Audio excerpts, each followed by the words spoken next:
Buku Dunia Arab pengarang Philip K. Hitti halaman 45 sampai dengan halaman 48. Bab 5, Kitab dan Agama Islam, bukanlah suatu keajaiban, jika pada dewasa ini kita melihat seorang muslim menjemput secarik kertas dari jalanan dan menyimpan kertas tersebut dengan baik-baik dalam suatu lubang pada tembok, oleh karena di atas kertas tersebut tertulis nama Allah. Quran, kitab Allah itu, disantuni oleh kaum muslimin dengan istimewa sekali. Sabda Allah lah yang berbunyi, yang disampaikan oleh malaikat Jibril kepada Nabi Muhammad, sebagai berikut, tak seorang yang najis pun akan menjamahnya, maksudnya Al-Quran, surah 56, 78, sungguh pun secara kasar jumlah penganut agama Kristen di atas muka bumi ada 2 kali sebanyak jumlah penganut agama Islam. Namun dengan tidak melebih-lebihkan dapatlah dikatakan bahwa Quran adalah satu-satunya kitab yang terbanyak dibaca di antara buku yang ditulis. Sebab, di samping dipergunakan sebagai kitab ibadat agama, Quran dipakai pula oleh setiap remaja Arab untuk belajar membaca. Selain dari suatu terjemahan dalam bahasa Turki, Quran tidak mempunyai terjemahan yang lain yang disahkan. Tetapi terjemahan-terjemahan yang tidak disahkan masih didapati juga kurang lebih di dalam 40 ragam bahasa. Terjemahan yang pertama sekali ialah dalam bahasa Latin, yang diusahakan oleh Peter the Venerable, kepada Bihara di Cluny, dengan maksud membantahi agama Islam dan untuk menghilangkan gengsi Nabi Muhammad, penyebar agama Islam itu. Terjemahan dalam bahasa Inggris, melalui bahasa Perancis dan bernama The Al-Quran of Muhammad. Terbit dalam tahun 1649.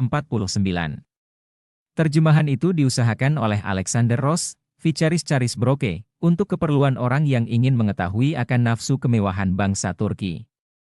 Dibanding dengan kitab Injil, maka lebih sedikitlah didapati di dalam Quran ayat-ayat yang kurang terang dan samar-samar difahamkan. Susunan sah dan yang tak berubah-ubah lagi dari Quran, diusahakan 19 tahun kemudian setelah Nabi wafat. Karena ternyata, bahwa jumlah orang-orang yang masih mengingat semua wahyu-wahyu yang diturunkan kepada Nabi sudah semakin kecil, lantaran banyak yang gugur di medan perang. Sebenarnya sebelum itu sudah ada terbentuk suatu susunan yang tidak resmi dari Quran yang dikumpul dari catatan-catatan di atas pelepah kurma dan di atas batu ceper yang putih serta di atas dada orang.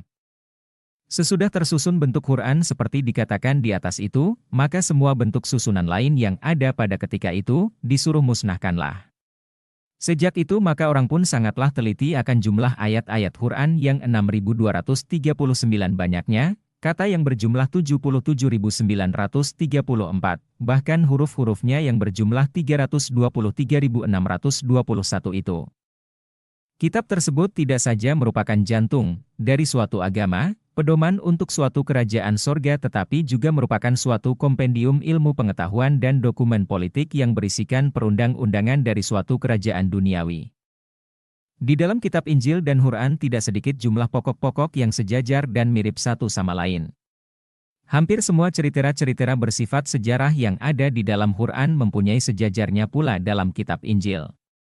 Di antara nama-nama orang yang dijumpai dalam kitab Injil dan mengambil tempat yang istimewa dalam Quran ialah Adam, Nuh, Ibrahim, disebut lebih 70 kali. Ismail, Lut, Yusuf, Musa, namanya dijumpai dalam 34 buah surah, Saul, Daud, Sulaiman, Ayub dan Jona.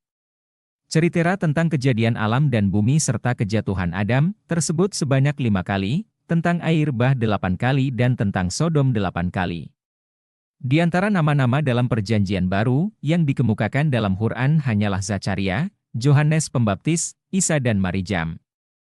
Tetapi berbagai perumpamaan dan peribahasa-peribahasa Samyah Purba, kepunyaan bersama dari bangsa Ibrani dan Arab, terdapat di dalam perjanjian lama, perjanjian baru dan Quran, Ael, mata balasnya mata, rumah yang didirikan di atas pasir, unta dengan lubang jarum, dan rasa maut bagi tiap-tiap manusia. Berbagai cerita yang di dalam Quran diceritakan sebagai perbuatan Nabi Isa semisal zaman kanak-kanaknya, seperti berbicara semasa masih dalam buayan dan menjelmakan burung dari tanah liat, membuat kita teringat akan perbuatan-perbuatan serupa itu yang ditulis dalam Injil Apocryphal Gospels. Religi dalam Quran lebih berdekatan kepada Judaisme dalam perjanjian lama dari kepada religi Kristen dalam perjanjian baru. Tetapi titik-titik persamaan antara Islam dan religi di dalam kedua kitab tersebut di atas, ada sedemikian besar, Sehingga tentu Islam itu pada awal perkembangannya lebih mirip kepada suatu mazhab Kristen yang sesat daripada merupakan suatu agama tersendiri yang lain. Dalam syairnya yang bernama Divina Commedia, Dante menempatkan Nabi Muhammad di salah satu neraka yang paling bawah sebagai seorang tukang fitnah dan seorang yang mendatangkan perpecahan. Peraturan susunan dari bab-bab Quran, yang disebut surah dalam bahasa Arab, adalah suatu susunan bebas yang bergantung kepada pandangnya surah itu. Surah-surah yang berisikan wahyu-wahyu yang diturunkan di Mekah selama masa peperangan-peperangan Islam dan berjumlah kira-kira 90 buah. Kebanyakan pendek, bahasanya meresap, bersemangat, mempunyai gaya yang mengandung nafsu dan penuh dengan perasaan-perasaan bernubuat. Pokok-pokok yang diutamakan dalam bab ini, ialah tentang keesaan Allah, sifat Allah, kewajiban suci dari manusia dan tentang hukuman pada dunia akhirat kelak. Surah-surah yang berasal dari Madinah yang berjumlah 24 buah itu, dan merupakan sepertiga bahagian dari tebalnya Quran. Berisikan wahyu yang diturunkan dalam masa kemenangan Islam. Semua surah-surah yang belakangan ini pandangan, penuh kata dan penuh dengan perundang-undangan. Peraturan fiskal, hukum pajak, dan militer yang bertalian dengan pemberian zakat dan perang suci, jihad yang terkenal itu, hukum perdata dan hukum pidana terhadap pembunuhan, pembalasan dendam, pencurian, pemerasan, perkawinan, perceraian, perzinahan, soal-soal warisan dan pembebasan budak-budak. Peraturan perkawinan yang sering disebut, itu, adalah suatu peraturan yang lebih membatasi permaduan daripada peraturan yang mengembangkannya.